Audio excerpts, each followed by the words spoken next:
So friends, we will continue with this second episode.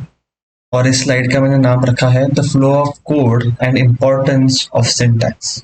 Okay, तो हम step by step जाएंगे और समझेंगे कि कोड का फ्लो क्या रहता है और इसका और उसके सिंटैक्स का इम्पोर्टेंस क्या रहता है।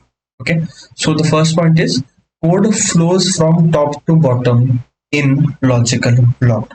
Okay, so what we are trying to understand here is code का जो फ्लो रहता है उसके इंस्ट्रक्शंस का, आपने जो सोर्स कोड लिखा है, this source code print statement, उसका हमेशा flow from top to bottom ही रहेगा। By top to bottom I mean from the initial line to the second to the next line in a logical block.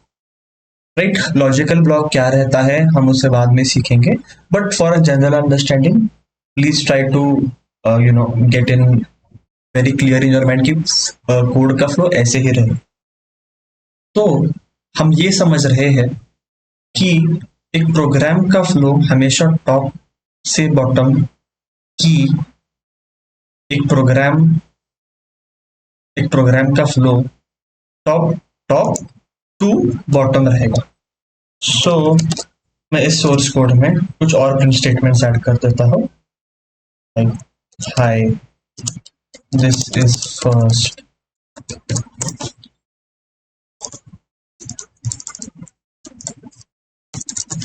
this is second,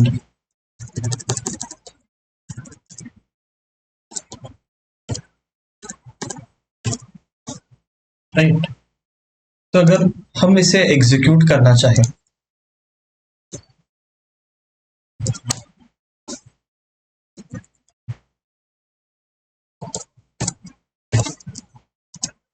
हमारा जो execution है command है Python programme name erb_s1.py, तो execute हो जाएगा। ऐसा कभी भी नहीं होगा कि पहले ये स्टेटमेंट एग्जीक्यूट हो और फिर ये हो, this will never happen. Okay, in a logical block या और in a control block top to bottom ही कंट्रोल रहता है, the control by which I mean the flow. Okay, so please make sure you understand this. Okay, so इसके बाद में understanding syntax, what separate text file from a program और syntax as rules. तो पिछले episode के exercise में हमने देखा था कि हमने एक प्रिंट स्टेटमेंट लिखा था जिसमें हमने कुछ उसका इंडेंटेशन चेंज किया था, एक कुछ स्पेसेस डाल दिए थे, और जब हम इसे एग्जीक्यूट करना चाहते हमें एक एरर आ रही थी, राइट। बिकॉज एक प्रोग्राम और एक टेक्स्ट में इसमें फर्क क्या होगा, जब what is a program, what is a software. वैसे देखा जाए तो आप जब लिखते हैं तो वो that is nothing but some, in English language में कुछ टेक्स्ट ही तो है, but what makes it a software is when it is written by some specific set of rules, तब ही वो सॉफ्टवेयर कहलाया जाता है। ओके, कुछ भी लिखा जाए या कुछ भी उसका सिंटैक्स चेंज किया जाए और मतलब कुछ इनकरेक्ट वेज में लिखा जाए तो that doesn't account for a software. Okay, उसके कुछ स्पेसिफिक रूल्स है तो वो ऐसे ही एग्जीक्यूट हो जाएगा। So now this is a Python language, इसके रूल्स अलग है।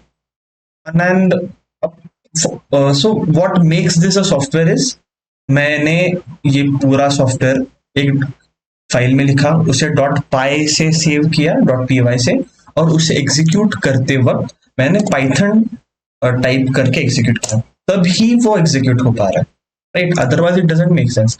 अगर ये C++ का कोड होता या कोई जावा का होता तो उसका सिंटैक्स थोड़ा डिफरेंट रहेगा। तो इस टेक्स्ट फाइल को सॉफ्टवेयर सिर्फ यह टेक्स्ट फाइल नहीं बनाती, वो उसका सिंटैक्स, और उसको जब उस सिंटैक्स को अगर कोई दूसरा सॉफ्टवेयर रन कर पाता है सक्सेसफुली, तब ही वो सॉफ्टवेयर बनता है। Okay, so rules and something and another software which is able to understand these rules will make this text file into a software. So please understand this. Okay, हमने अभी सिर्फ एक ही रूल सीखा या एक ही सिंटैक्स सीखा, which is nothing but the print statement and indentation. आगे जाते वक्त हम उसमें भी कुछ और रूल सीखेंगे एंड कंप्लीट हम सीखते जाएंगे कि what are the other rules as well. Okay, so I hope this is clear. So now coming to the final point of this slide, program, software and source code, build और binaries. एक हमें इसे समझना थोड़ा important बन जाता है, not very important but एक जनरल अंडरस्टैंडिंग होना चाहिए. सी, हमने ये देखा कि this is a software. Okay, और मेरे को ये सॉफ्टवेयर बेचना है, तो मैं इस .py फाइल को नहीं भेजता. मैं क्या करता हूं, इसकी जो बिल्ड फाइल बनेगी वो मैं बेचता हूं, और वो फाइल जब दूसरे के कंप्यूटर में रन होगी तो वो क्या करेगी, वो सिर्फ उतना ही आउटपुट डिस्प्ले करेगी जो हमें ये आता है. So this is a source code. अगर आप किसी को सॉफ्टवेयर बेचते हो या देते हो तो आप उसको सोर्स कोड नहीं देते. सोर्स कोड आपके पास ही रहता है, आप उसका सिर्फ बिल्ड देते हो. सो वो सिर्फ उस बिल्ड को रन कर सकता है, उसमें कुछ चेंजेस वगैरह नहीं कर सकता. अगर उसे चेंजेस करने तो आपको उसे सोर्स कोड देना पड़ेगा. तो हमने लास्ट एपिसोड में देखा था कि everything is ones and zeros, binaries में सब ट्रांसलेशन होता है. So what are this binaries, what are this instruction, those वो बाइनरीज का जो बंडल होता है, that is the file you get. अगर आप कोई गेम इंस्टॉल करते हो या कोई सॉफ्टवेयर इंस्टॉल करते हो लोकली, तो आपको उसका सोर्स कोड कभी नहीं मिलता. जो इंस्टॉलर होता है वो क्या करता है, वो उसका बाइनरीज, वो जो वंस एंड जीरोस के इंस्ट्रक्शन है जो आपके कंप्यूटर में सिर्फ रन होंगे, वो आपको दिया जाता है.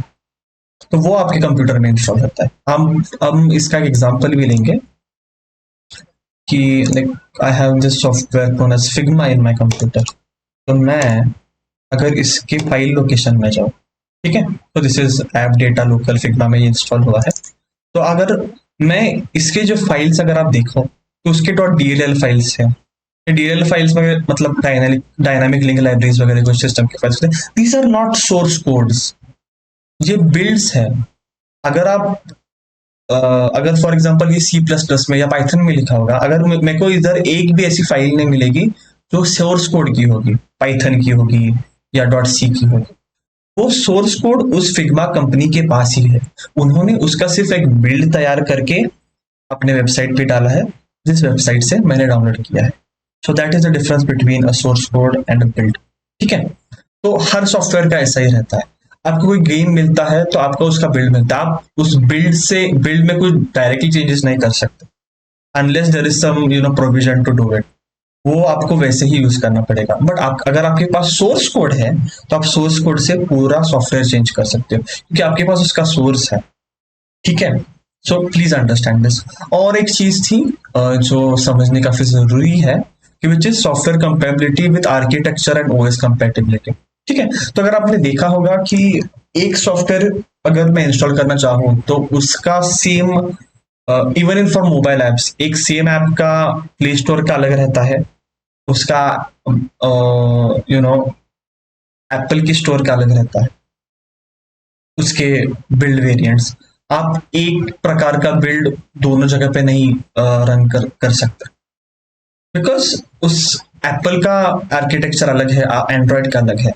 और फॉर एग्जांपल मैं सेम विद एवरीथिंग, अगर आप इंस्टॉल भी कुछ सॉफ्टवेयर करो तो मैक का अलग था, फिग्मा मैक्स डाउनलोड्स.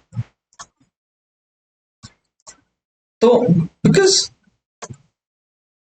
अब iOS का है, एंड्रॉयड का अलग है, मैक ओएस का अलग है, विंडोज का अलग है. तो उन्होंने उस सेम सोर्स कोड के दो ऐसे बिल्ड्स बनाए जिसका एक बिल्ड विंडोज पे चले और दूसरा बिल्ड मैक ओएस पे चले. Because Mac OS and Windows are different, तो उसको अलग अलग बिल्ड्स लगते हैं इसीलिए. बट अगर आप उसका रिवर्स इंजीनियर करें तो उसका सोर्स कोड एक ही रहेगा, बट उस एक सोर्स कोड को दोनों ऑपरेटिंग सिस्टम्स पे या दोनों आर्किटेक्चर्स पे कंफर्टेबल बनाने के लिए उसके दोनों अलग अलग बिल्ड्स बने.